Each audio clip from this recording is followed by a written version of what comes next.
The following program may contain strong language and mature content. Viewer discretion is advised.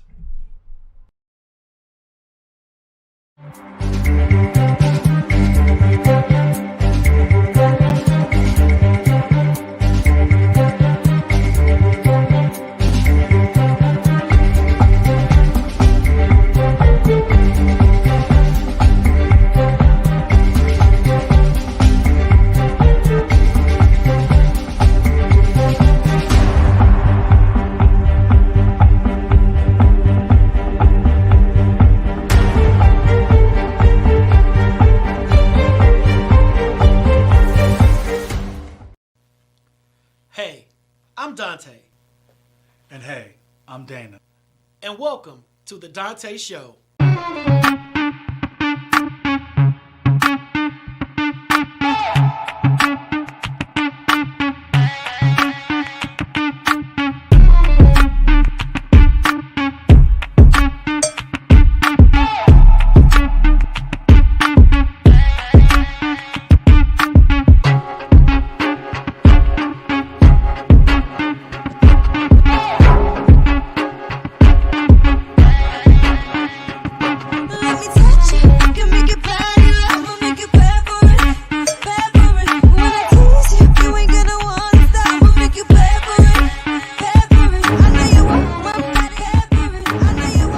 What's up, Village? It's your boy Kwame, the man with the plan behind the stands. I'm going to go ahead and make this quick because some of y'all got mouths and be talking mess in the comments and saying that the intro commercial is too long. So, I got something for you. Here we go. Let's get into it. Before we bring out these awesome kings, I need you to stop what you're doing.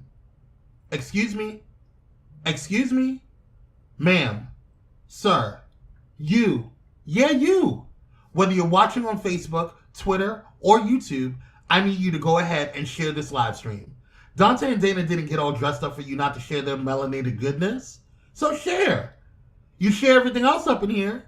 Share some quality content for your boys. Now that we mentioned YouTube, are you subscribed to the Donta Show's YouTube? Oh, you're not? Oh, girl. I'm going to need y'all to get it together. Join the village. Go over to www.youtube.com/Donta Morrison. And when you get a chance, head over to Dr. Morrison's. That's right, your boy got his PhD. Head over to Dr. Donta Morrison's website, www.dontamorrison.com, where you can learn more about the man, the myth, the legend known as Donta. And while you're at it, grab some TDS merch and his books. Yes, purchase those smutty books filled with smut. Grab The End of the Rainbow and Yesterday Clarified. And last but not least, head over to the company that put this all together, Pyro Media Network. Pyro Media Network is a proactive network focused on providing an innovative space for content creators and entrepreneurs. PMN is dedicated to giving its viewers a diverse entertainment experience while helping content creators elevate their production, engagement, and overall branding. To date, PMN has reached over 1 million viewers and listeners internationally, produced over 52 successful shows with high ratings and fanfare, and has housed over 60 content creators, brands, and businesses through entertainment and consulting services exclusive to PMN. Pyro Media Network is a network that makes you feel at home. So if you have an idea for a show, podcast, or need some professional video and audio production for your business or brand, then join the Pyro family today. Go ahead and visit www.pyromedianetwork.com and we will show you how to go to the next level. Ladies and gentlemen, without further ado, please help me welcome my brothers from another mother, the dynamic duo, the melanated kings themselves, Donta and Dana. Let's get it. Let's go!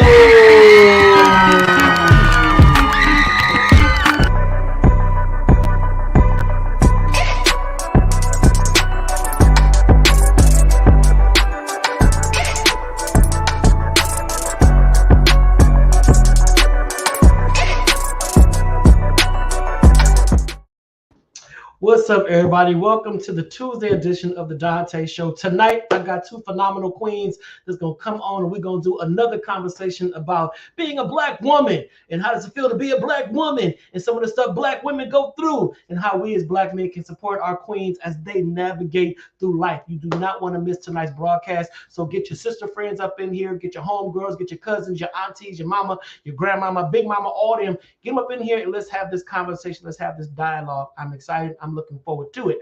Yo, make sure to subscribe to the Donta Show on YouTube. Go to youtube.com/Donta Morrison, youtube.com/Donta Morrison. Click that subscribe button. It will cost you nothing. It is absolutely free to do so. So, yo, start sharing now. Get your folks up in here. I cannot wait to just have this conversation because one thing I love talking about is stuff that's going to better us as a people, that's going to bring us closer together. Last night, we had a phenomenal conversation about Black leaderships and how does Black leadership look in Black communities. But one thing you guys don't know is that we had a phenomenal ally watching us over on Twitch. We had a white ally that was dropping some knowledge on Twitch, and I didn't share some of the comments because I want to make sure we stayed, within our time frame. Because if I'd have did that, it would have curved the conversation. But it's all good. And I am pro-Black, but I am not anti-white. I want to be clear about that because sometimes people can be confused. They can be like, "Oh my God, you don't like white people?" I never said that. I never said that at all, but I do love Black people. And that does not mean that I do not like white people. I do not like certain behaviors of white people. I don't like certain behaviors of Black people, to be quite honest, but I love Black people all day. But if you are a white individual, you are welcome to watch this show. You're welcome to jump in. You're welcome to be a part of the conversation if it is solution-oriented. If it is solution-oriented, I'm all about bringing about change. Let's bring about change together. And how does that change look for you? How does that change look for me? We also talked last night about, we all got to find our corner to stand on, and we got to stop oppressing the other because they don't think like us. And I use the example of Martin Luther King Boulevard and Crenshaw. And if anybody is from LA, the corner of King and Crenshaw is a very hot block. It's exactly not mutually exclusive. It's a very hot block. So on the corner of King and Crenshaw, on one side, we have Krispy Kreme donuts. On the other side, we have Louisiana fried chicken that evolved into a crab shack, that evolved into a soul food restaurant, that evolved into like a weekend brunch spot that now is closed. Period. On the other corner, it used to be where Robinson's Mate was. Then it became. Is it sexy? Is it sporty? Is that me? That's probably is me. It became, sorry about that, y'all. It became Robinson's Mate. Then it became a Walmart. And then Walmart shut down. So now it is, a fence around it because there's nothing there. And then the other corner is like the bus stops and all that. Anyway, any given weekend, you can go on that corner and you will see all different kind of religions posted up. You'll see the Jehovah's Witnesses on one corner. You'll see the Christians on one corner. You'll see the Hebrew Israelites on another corner. And they're all with their megaphones. They're all preaching. They're all sharing. They're all trying to empower the Black community. Now, whatever corner you rock with, you rock with.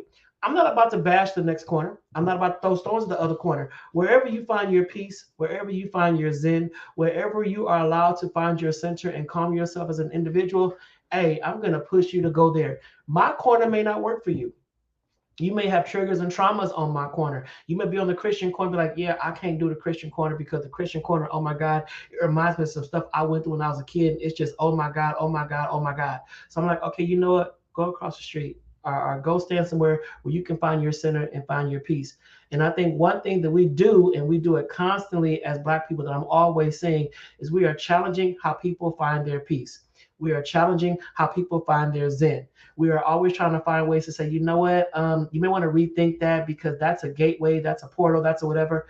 And I'm sitting here feng shuiing in my own home, not bothering you.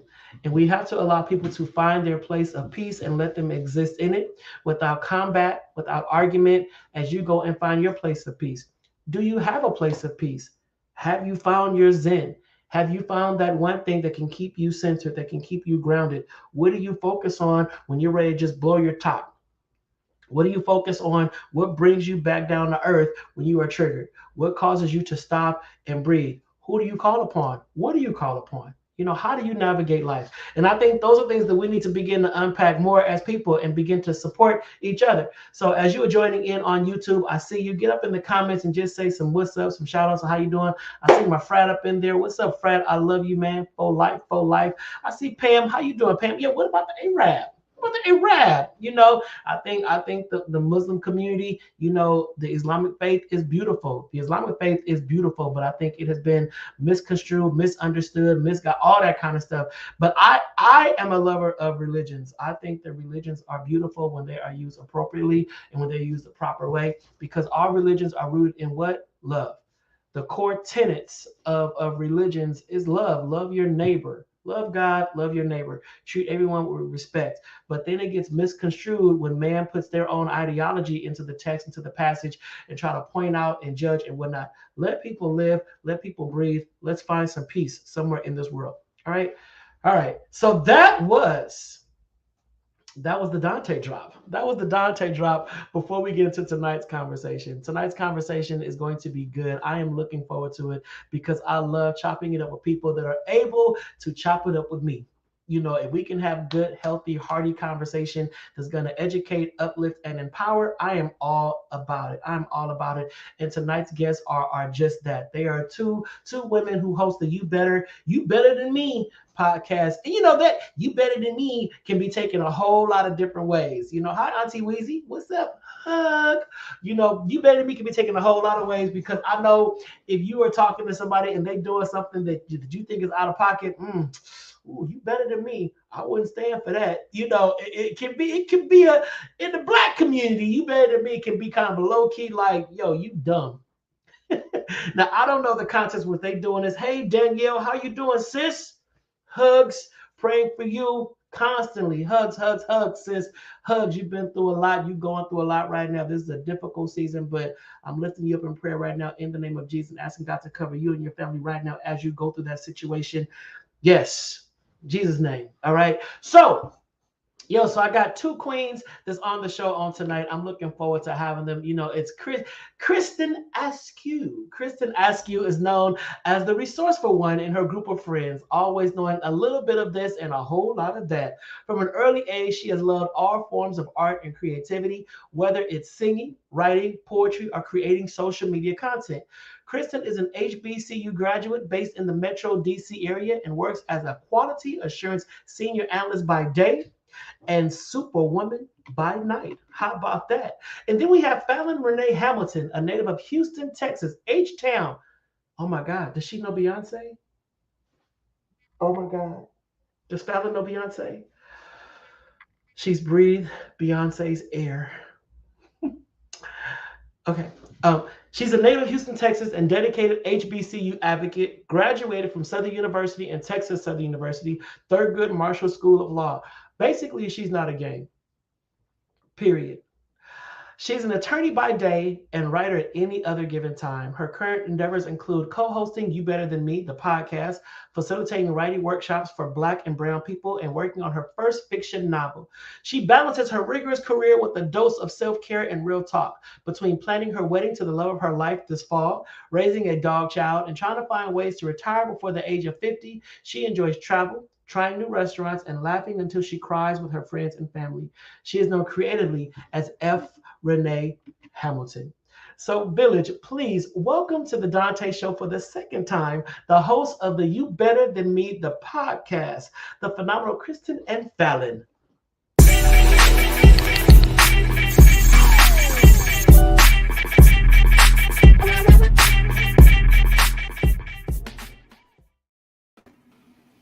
What's up, Queens? Hello. How are you? So, Fallon, what's good, Houston? Now I have breathed some Beyonce air a couple of times, and I've actually touched Solange. I'm more of a solo fan than a B fan. Okay. So yeah. You didn't touch her hair though. You didn't touch her hair though, right? Not her hair. I ain't touch her hair, but I definitely touched the hem of her garments, and that was a moment in time for me. So I love that. I ain't got the Beyonce. How y'all doing? Good. How are you? Good, good. Welcome back to the Donta Show. I had you guys on, I think at the top of your season one, right before your show launched. Yes. You were just on my show. So how was season one? How did it go? It was good. I feel like we've grown so much. The first time we saw you, we had on do rags and I wasn't gonna say nothing. scarves I was and real casual. right. We trying to put a little stank on it now that we are, not necessarily rookies. We're vets out here in these streets. So, we out here feeling ourselves just a little bit. I love it. I love it. I love it. And Kristen, I mean, so how's life been since starting the podcast? What's going on? It's been great. Fallon and I, we discuss all the time that we didn't know exactly how we'd be on the podcast. And now that we've completed season one and we're entering into season two, I think I can say that we're pretty much naturals, I guess. I know our first episode, I was so nervous and so shy, but now I think I kind of got the hang of it, Donta. Yeah, because the first time on my show, you was a quiet little, chubby girl in the corner. Meek and mild. You was in the corner like who? But in the green room today, you had this Holy Ghost boldness, and I was like, oh. Well, Donta, I'm a Gemini, so you might get this person, or you might get that person. So. I love it. I love it. Well, let's get into some current events. Let's start unpacking some things. Yesterday's show, I did talk about leaders and Black leaders, and do we have Black leaders in the Black community?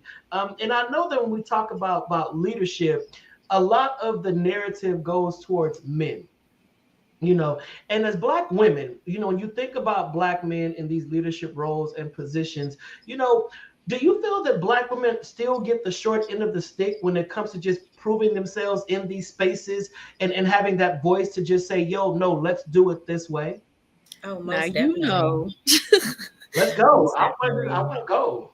And my queens that are watching, my Black women that are watching, I invite a lot of my queens. How do y'all feel? Do y'all feel that the times have changed and the voice of Black women has gotten stronger? Or are you still standing under the umbrella or in the shadow of Black men? I feel like if we talk too loud, we still getting called angry and Black. So, yeah, things are still kind of one-sided when it becomes trying to be that standout woman. Every profession, it don't even matter. You talk too loud, you got too much to say, you got that stigma thrown on you. So I definitely feel like we are still fighting old battles to get our voices heard on the same playing grounds and equal playing field as men. And I feel like even when you are the smartest person in the room, you still have to work extra hard. Like I keep thinking about, Stacey Abrams. Like if Stacey Abrams was a man, I don't think we would be in the situation that we're in today. She or he would have won that race, and that would happen, Okay, because I mean, y'all in the White House now. What you complaining for? Child. In the White House, but why y'all still feel like y'all got no voice? Y'all up in girl that got drugged from the White House to the back house to the outhouse. Right. Like depending on where you lay on the side of the political fences, our homegirl has done some things that made too many people might frown on.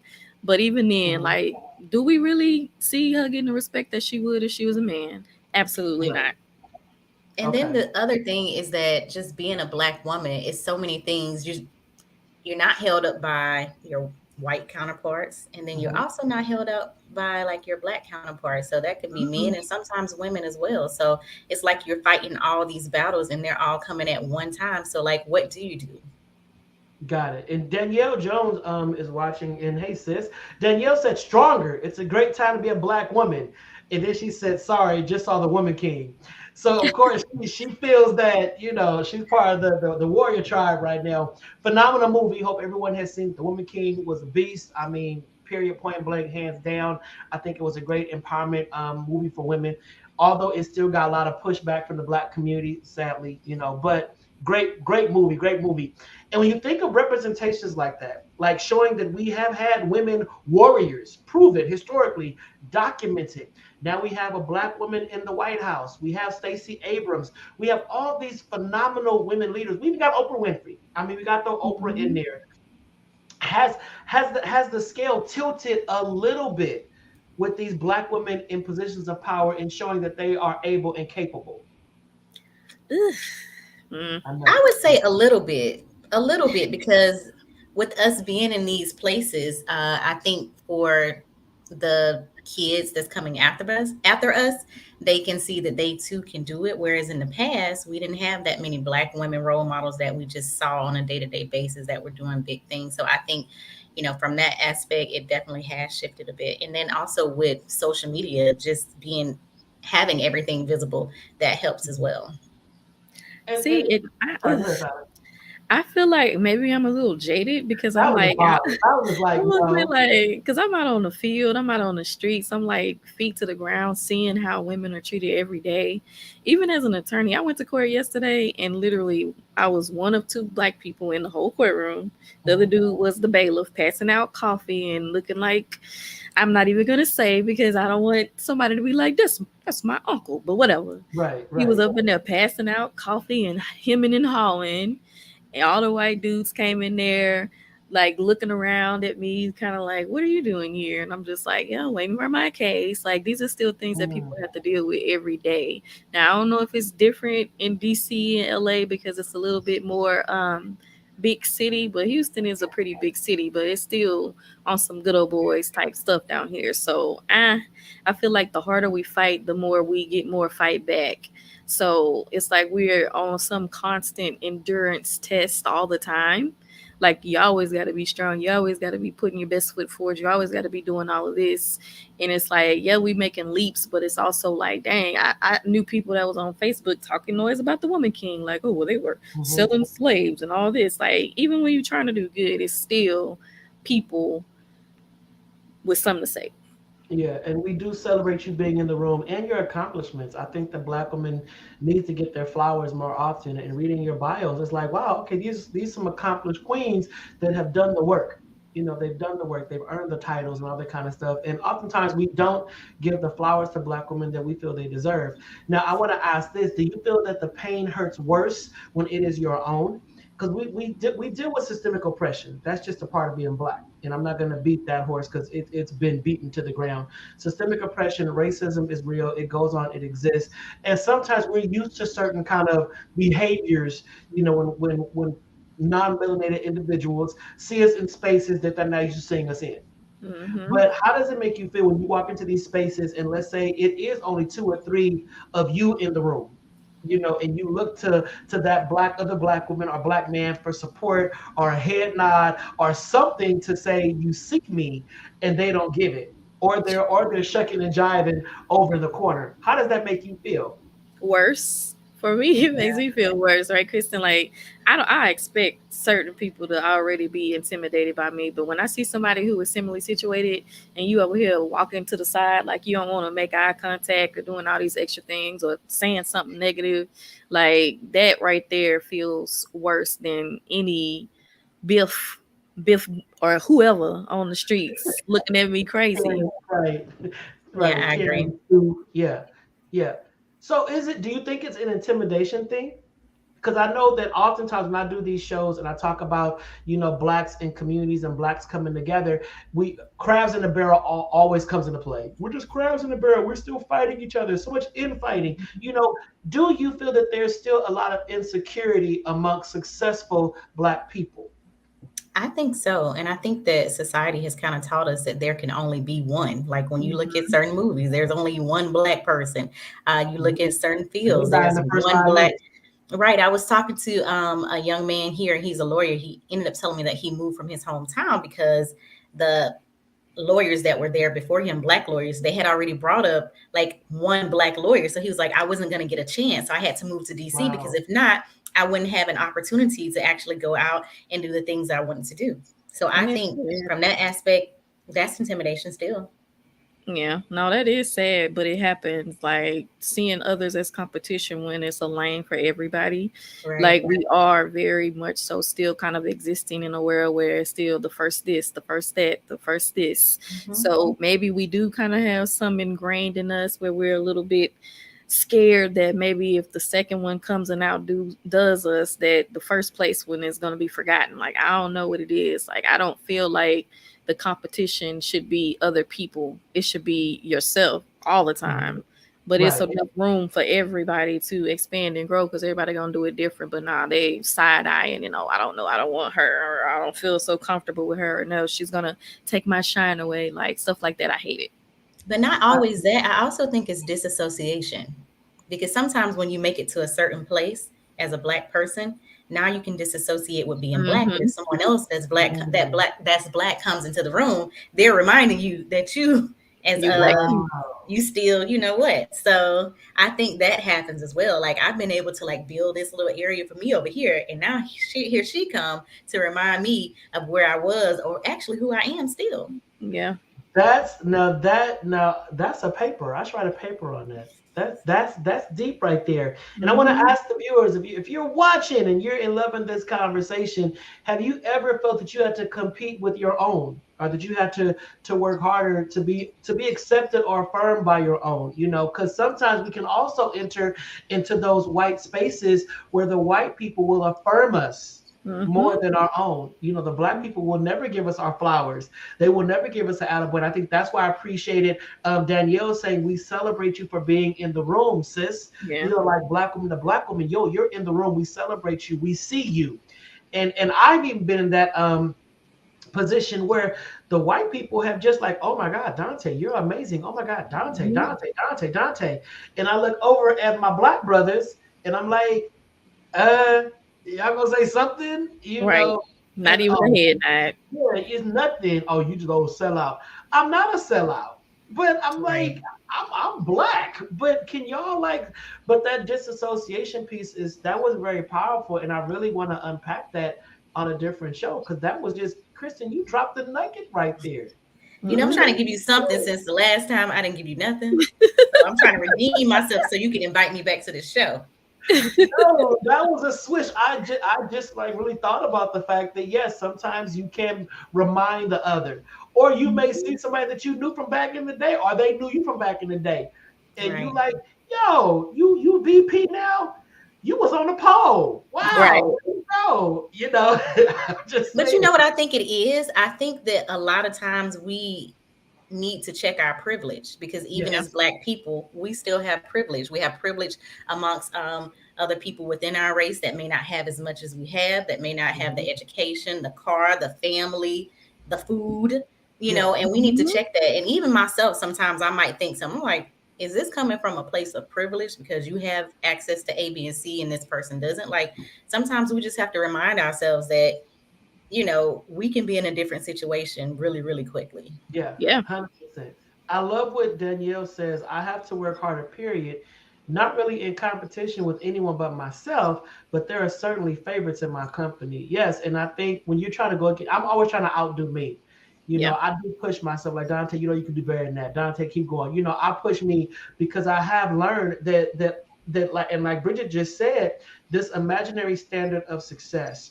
And in my mentorship, when I talk to a lot of young men who feel like they feel disheartened and they get depressed, they're like, oh my God, I'm a failure. I'm not a success. I'm like, how are you defining success? What are you comparing it to? Well, I don't have a this and I don't have a that, and look at them over there, yada, yada, yada. I'm like, yeah, you may not have a house, but you got a roof over your head. Yeah. No, you may not have, the BMW, but you got a car that starts, and these standards of success that we constantly put upon not only ourselves, but others around us. Like, if you don't have this, you have not made it. Yeah. And I think it's an unfair expectation to try to put us all on the same level with this cookie cutter approach to success. It's really about what makes you happy and what makes you comfortable in life. Now, if you're walking around knowing you can do better and knowing you deserve better, but you're not putting forth the effort, then that's on you.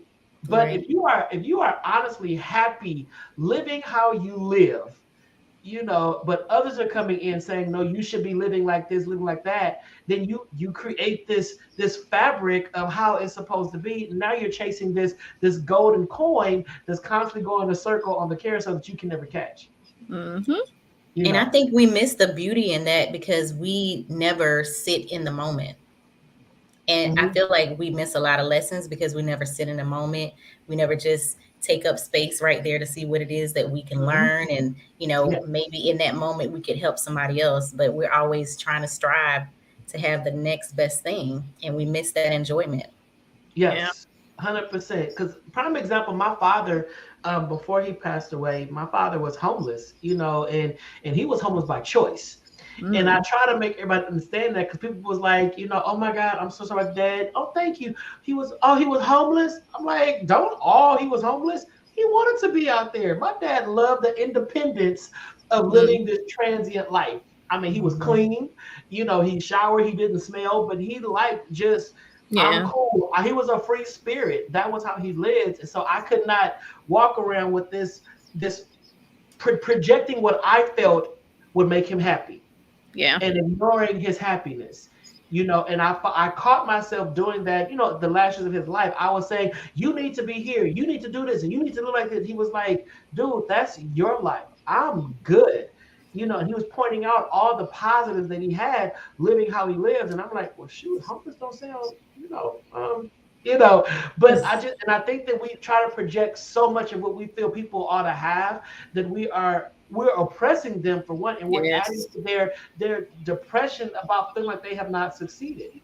Right. Let's do some of these comments. Bridget said, we act like when one of us stumbles, all of a sudden we are an embarrassment to the whole race. Yes. Yes. It does feel like that sometimes, though. Like every time I hear something like, did somebody rob somewhere? Oh, Lord, don't let them have been black. Oh, Lord, he over here killing people. Lord, don't let him black person. Like, I just really don't want, like, it's like you really do feel like you have to live up to a certain standard just because the others are watching. That is so true. And I see that often, literally watching the news when you hear breaking story, car chase, yada, yada. Lord, don't be black. Oh, my God. Then when they get out, whew, all right, cool. knew he wasn't out here eating people. Knew that wasn't no black person. Right. No more lights on us. No more lights on us. I'm gonna get some few more comments, and we're gonna go into our commercial break. Right, Bridget? Kanye, prime example. Kanye, they think he's the reflection of the whole black community. No, Kanye, shut up. Shut up. You're melanated. Kwame said, what I have noticed in my experience is some will make you feel bad for working hard and getting accomplishments. It's like on one hand, they want you to get out the ghetto, but not too much success. Right. Yeah. Right. Everybody's striving to get out the hood. Then when you leave the hood, oh, you forgot where you came from. You pushed me to get out of here. They want you to do good, but not better than them. That's what it is. Not better than them. You told me to don't be like you and go make a life of myself. Yeah, now you're doing better than me. What are you doing? I used to come back and visit every weekend. No, I would not do that. So I'm just saying. Danielle also said, knowing that the playing field was never set up to be fair, especially for Black women, and I hear that a lot. I don't compete. Exactly. That way they can't hurt or disappoint me. I will push myself to go harder for my personal ambition. Yeah. And I think about that all the time, knowing that the playing field was never set up for us to succeed. Mm-hmm. We cannot continue to be shocked when they look at us a certain kind of way or we hit certain obstacles. I agree with that 100%. Yo, we're going to dive into some more of these comments after this 2-minute break. So, y'all go get some libations. Make sure to subscribe to the show. We're going to come back with the girls from the You Better Than Me podcast.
of the Donta Show, my special guest, Kristen Askew and Fallon Renee Hamilton, the host of the You Better Than Me podcast on Pyro Media Network. So listen, if you are interested in having a podcast, a show like the Donta Show, get us some photos done, a commercial, anything media related.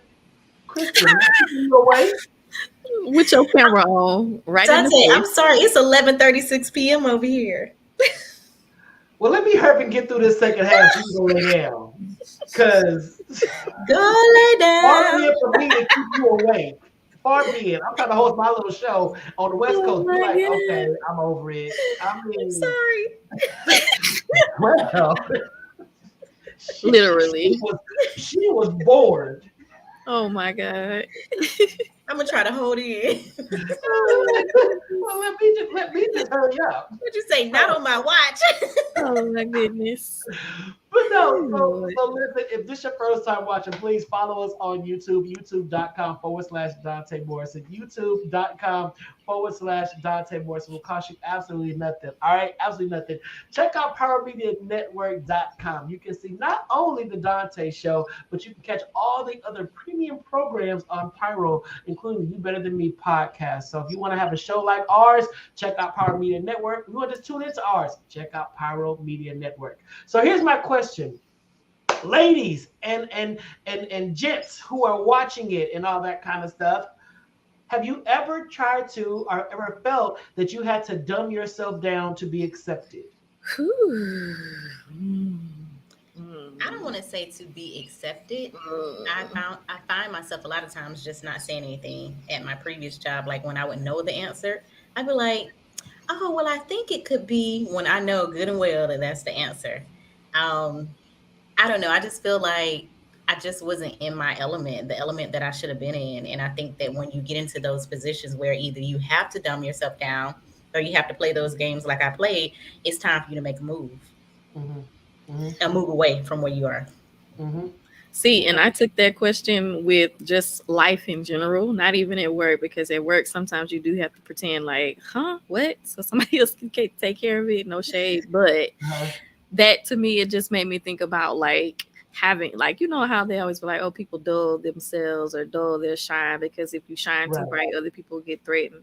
I feel like I have done that before, like just even like trying to contain like quirkiness or like things that make yourself unique, feeling like you can't just be fully transparent or like share with other people just because they'll be like, oh, what is she doing? Oh, what's going on? And that happened more so for me like college or early 20s, but it's definitely something that I've seen. I still see people do it now, like, oh, well, I don't want to do too much because I don't want X, Y, and Z to feel whatever. But like, it happens, and it happens too often. And I really wish that people would get motivated from somebody else shining instead of getting intimidated by it. And I think Sorry, something that's in the back of my mind that I say to myself, like, live out loud, because we only have one life to live. I'm always thinking you need to live out loud. You need to love out loud. If I have to hide my love for you, then I don't want any parts of it. And then after all of that, I'm living out loud. I'm living out loud. I like myself. So that's ultimately what matters. I like myself. So, just in the outside world, outside of work, I just want to be who I am. Do you think that Black women have been taught through the generations not to outshine Black men or to stay in a woman's place? I think we had to, just for safety purposes. You couldn't like, just back in pre the old days, like you couldn't be too good at this because your risk getting sold away. You couldn't be too pretty. Your risk master snatching you up and having his way with you. Like we had to be covered up. We had to be say less. Don't talk too much. You don't want to bring too much attention to you. Like we really lived in a time where safety was like at the utmost importance. So you had to kind of make yourself be invisible just to keep yourself safe. And even with growing up, like after slavery ended and all of that, just like Jim Crow era, you supporting people that are literally going to work and trying not to die every day. You couldn't really just be out here being out loud and boisterous. Jim Bob and Nathaniel, they had to work all hard and do all these things. So you had to kind of be in the background. So I think just embedded in DNA is kind of that idea that, let's try not to do too much, although now we can a little bit more with more freedom. But I feel like it was just kind of ingrained in us. And I think also Mhm. in Christianity and in the Black church, sometimes it's like that for Black women. So, yeah. Keep going. It's more. It's in your belly. I feel it. Come on.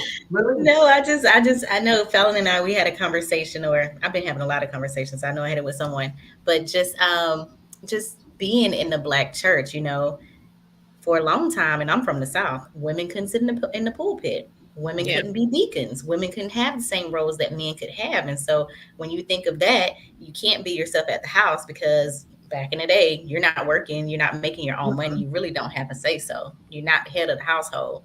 You go into the church, you got knowledge, you know Bible, you can preach, you can teach, but then you also can't do that either. Mm-mm. Do you think that because of that kind of environment that Black families were existing in, where the father was the head, the father was the voice, and the woman was just kind of, the docile, whatever the case may be, as women, became more empowered, through certain eras of time, and we saw Black women become more vocal, become more independent, become more whatever. Do you think Black men had a hard time dealing with that evolution of Black women? And how are Black men now when it comes to supporting Black women who are successful? Ooh. Now you're trying to make us be messy. I know it's about to get real mess. Let's unpack it. It's about to get messy. I feel like on one hand, you have these men that say they want a traditional woman, or you got to stay in a woman's place. But at the same time, not everybody, but these same men can't even run the household on their one income. Some of these same men, they're not making more than their counterparts. So it's different things like that. Like, you cannot expect me to sit back and not say nothing, but I still got to go to work and I still got to pay the bills. Like, it's not happening. Like, this is not Grandma Nev. Like, it's just not happening. You're not paying all the household bills here. These lights are on because of me. Right. So take that bass out your voice. Exactly. And so I just feel like now, when you look at respect, you just got to look at respect for respect. You really can't look at it as, male, female. I deserve respect because I'm a human being. I'm a person, and you should respect me, and I should respect you, as well. And I asked that because the other day I made a post on social media, and I said, in traditional relationships or marriages that observe traditional gender roles, who benefits financially more, the man or the woman? And it was kind of split in responses. Some were saying, well, the woman benefits because women outlive men, and if the man dies, she gets all the money. But then on the other, okay, Chris, like, damn, I got it. Yeah. But then the man benefits more because the man makes the money and he dictates how the woman should get it. So in traditional gender roles, and that means the man is out there doing the hunting, and the woman is at home doing the cooking and cleaning and all that kind of stuff. She don't know where the checkbook is. She don't know the bank account number. She knows nothing. Now Fallon's head just tilted because she's like, that's not in my household. And see, that's the exact opposite. I feel like my parents had a very traditional roles, and my daddy was like 20 years older than my mama. So when my daddy passed away, seeing just the look of lost and like, what do I do? Where's this? Where's that? On her just kind of made me feel like, Lord, I just never want to be in a position where it's cool being a kept woman. It's cool with the sugar until that sugar run out. Like, that flip side of being that kept woman is like, you still got to have like a little knowledge about something. Like, you have to still have awareness of where the money's going, where it's coming from, how to pay a bill, things like that. I think a lot of people have just got so caught up in thinking that one person can lead and like have all the information and their household is going to work good. But ultimately something happens to that person, they're gonna be looking crazy if they have not equipped, or their wife is not equipped to take care of them or manage the home or buy food or pay a bill or figure out how to get them to the doctor. Like, you never want to leave your spouse in a position where they're handicapped of knowledge. Like you don't want someone to be so just dependent on the other person that they can't survive in like basic survival skills, because that's kind of what it gets to with like the traditional roles, and that just don't fly in this era. Well, And I just want to ask, what are your thoughts about, just to go further, what are your thoughts about women who emasculate men because they are the financial dominants? You know, They so need to sit down. They need to sit down and hush. Yeah, I mean, I feel like I grew up like Fallon's parents, traditional roles. But in terms of like emasculating a man, like I always want my man to be a man. I don't care if you make less money than me. I don't care if you can't walk. I don't care. Whatever it is, you still got to be that man, and you got to be my man, and you got to show up. Because what does that look like? Because I've had conversations with a lot of young girls, and I want a real man. But what does a real man look like? You know, you say I want him to be a man. You know, what does that mean? Because a lot of women nowadays, they equate the level of man that he is to his bank account or his wallet. No, absolutely, they don't they don't want the guy that's just trying to make an honest living, and he can't buy you all these bags and whatever, but he's making an honest living when he ain't no man because he ain't showering me with gifts and yada yada yada. You know, what is a man to you? Man, me by changing these tires. A provider, a protector, someone that is knowledgeable, someone that I can learn from, someone that has wisdom, someone that can pray for me on my rough day, someone that could, if I got sick, he wouldn't mind taking care of me and he wouldn't leave me. Someone that, if I had kids, would look after my kids. Someone that would allow me to bring a family member in the home if something were going on with them. That's what a man is to me. And providing isn't always monetarily. You know, you can provide in other ways than just dishing out some money. There you go. Yes. There you go. Fallon, you concur? 100%. And I like the good earn, like the bank account don't mean nothing if you coming at home and you just sorry. Like, don't be sorry. Like, it could be millionaires and be sorry, but when it comes to like just actually being able to like provide like peace of mind or like comfort or protection or just a shoulder to cry on, things like that is what I kind of like attribute manliness to be. Not somebody that's telling you to go figure it out on your own, or somebody that's, well, let me call my XYZ. I got the money for that. I'm hands off. Like, let me get somebody else to do it. Somebody being able to like actually come in and save the day for you is so just sexy. Like, just help me. Be able to like listen to me complain about my bad day and not judge me for it. Like, literally be a helpmate. And that could be like just physical presence, like touch, like know how to hug me when I need it, kiss me on my forehead when you could tell that my spirit is weary. Like, stuff like that is so much more important to me. And I think that what you just shared, if more young girls would hear that, they would look at relationships differently, because you two are strong, independent Black women making money and all that kind of stuff, but you still want a helpmate, you know, to walk with you through this journey, you know. And I think right now we're seeing this heightened, you know, topics of I don't need no man, I don't want no man, I'm good, yada yada yada yada yada. I believe that everybody needs somebody. Nobody can get through this. Nobody can want to go through this life alone. You know, that's just me.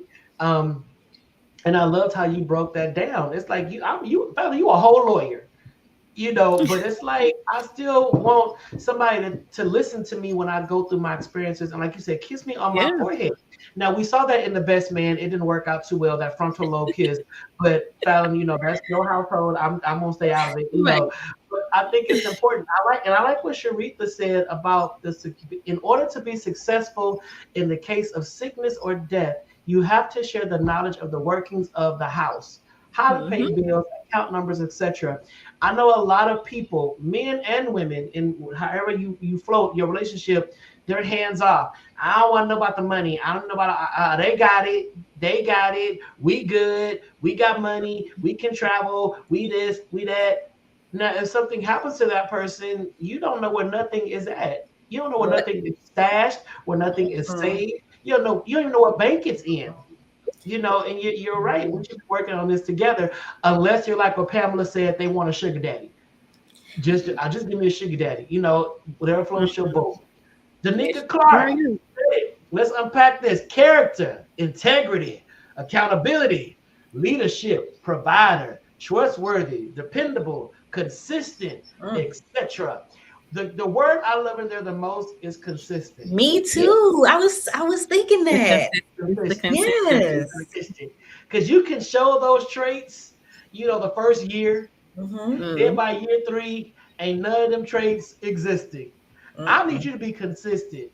Who Yes. you are when I met you, please be consistent in that. And if you're going to evolve for the better. Don't evolve for the worse. You know, be Yes. consistent. Be consistent. Now, I know that we're nearing the end of the show, and this has been phenomenal dialogue. I love talking to Black women that know their stuff. You know, that's about it. You know, so when it comes to Black men, if you can give a message to the Black men watching, or a message that can be shared virally to the brothers, and say, yo, with all that we've been through as Black women, all the hurdles we've had to carry from slavery up until now, you know, being your backbone and massaging your feet after your hard day of work and yada, yada, yada. What do you need? And you're speaking on behalf of Black women, not all of them. What do you need Black men to do to make y'all feel safe? Give us grace.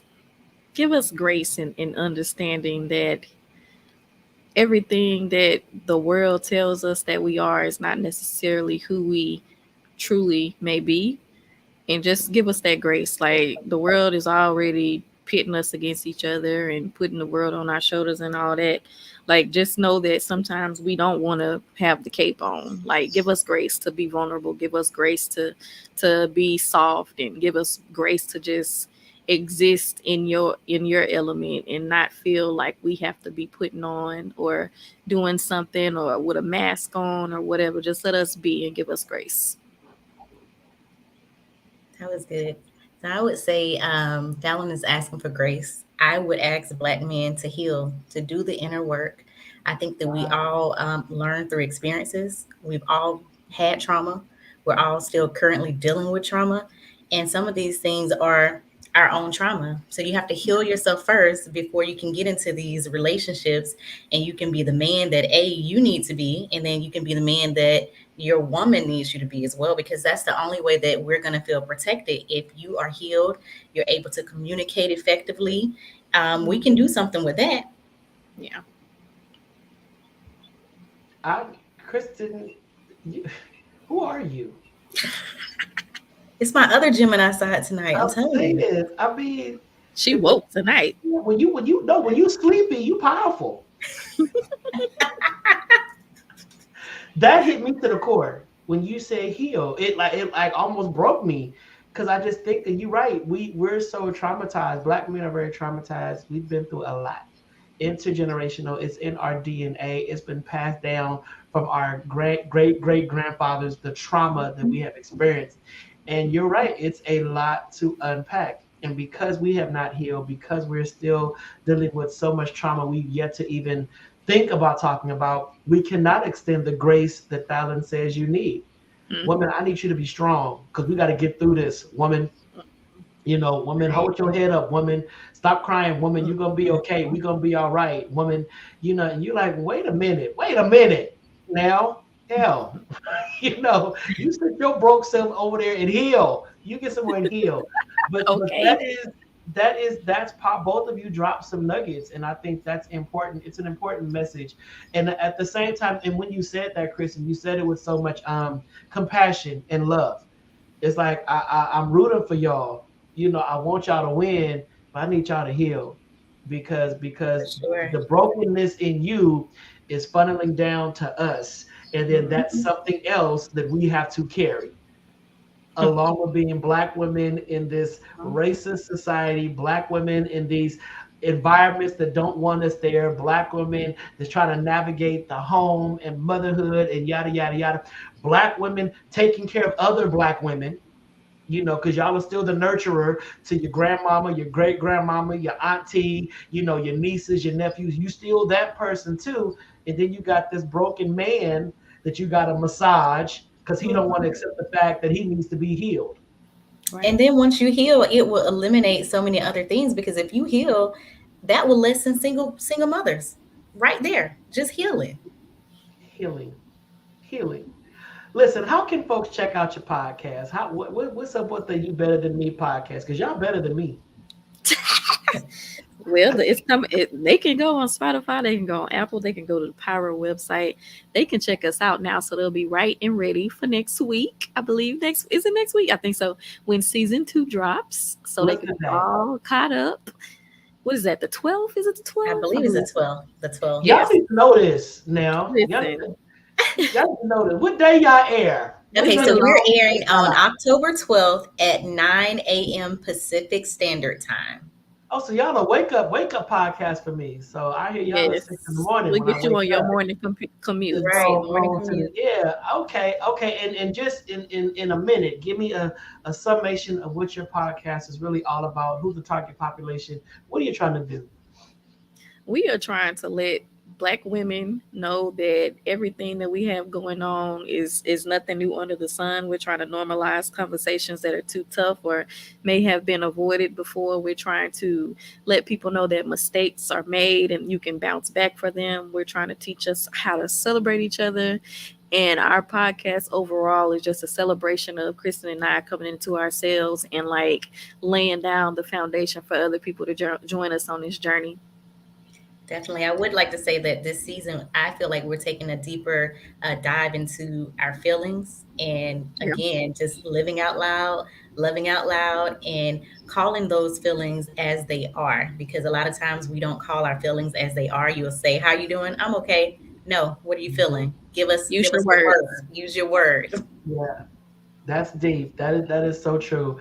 You know, God is good all the time. All the time, God is good.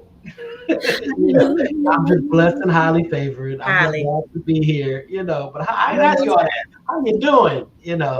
I love it.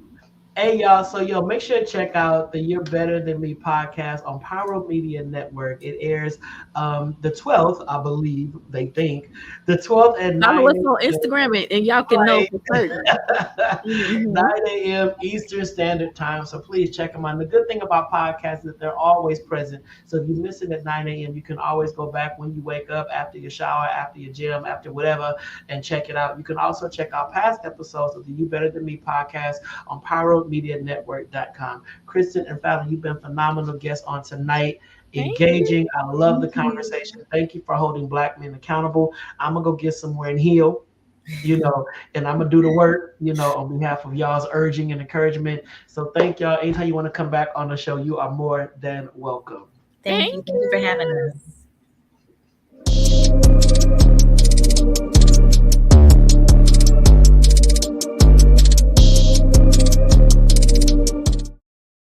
What's up, family? That concludes tonight's episode of the Donta Show. Please make sure to check out the You Better Than Me podcast on Pyro Media Network. Also, check out all the other shows on Pyro Media Network. Pyro Media Network has a host of phenomenal and dynamic shows with great content. You're going to find yourself in them. If you want to be a part of the Pyro Media family, please just go to pyromedia.com. You'll see all the directions how you can start your own show. All right, don't be scared to do it. Don't be scared. If you don't like doing it, guess what? You can stop at any given moment, but just give it a shot. Some of y'all watching on tonight, it's already in your spirit to start a podcast, start a blog, start something, and you might as well do it now because you only live once. So that concludes tonight's episode of the Donta Show. Make sure to subscribe to the Donta Show on youtube.com/Donta Morrison. youtube.com/Donta Morrison is absolutely free. If that means it will cost you nothing to do so. Also, check me out on Instagram, Donta_Morrison over there on the IG Village. I appreciate y'all. Thank you so much. I'll be back. No, I'm not here next Monday or Tuesday because I am out of town. I'll be out of town, so there is no show next Monday or Tuesday. So I don't know. Stop. Don't cry. Stop. I'm coming back. But until I see you again.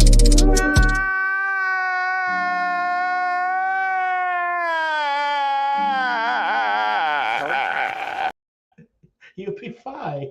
You'll be fine. You'll be fine. You'll be fine. But until I see you again, please stay safe. Stay safe in these streets. Stay safe in your home. Stay safe at work. Stay safe in your spirit. Stay safe in your mind and all that stuff. So know that I love you. There's nothing you can do about it. And I will see you upon my return. Take care. Good night and God bless.